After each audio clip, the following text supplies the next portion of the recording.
এভাবে মুরগি ভাজি করে দেখতে পারেন। মুরগি ভাজি নিজে একলা একটা খেতে পারবেন। শুধু একলা একটা খেতে পারবেন না, আরও চাহিদা থাকবে খাবার।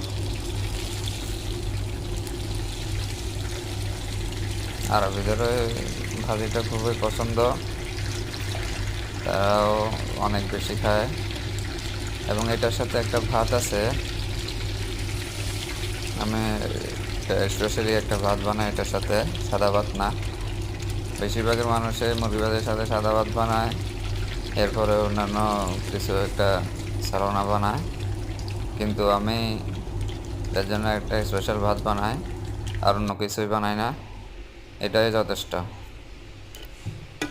ইনশাল্লাহ আপনি যদি আরবিয়ান তাব্বাক হয়ে থাকেন, এটা বানিয়ে দিবেন, দেখবেন যে দিন বকশিস পাবেন।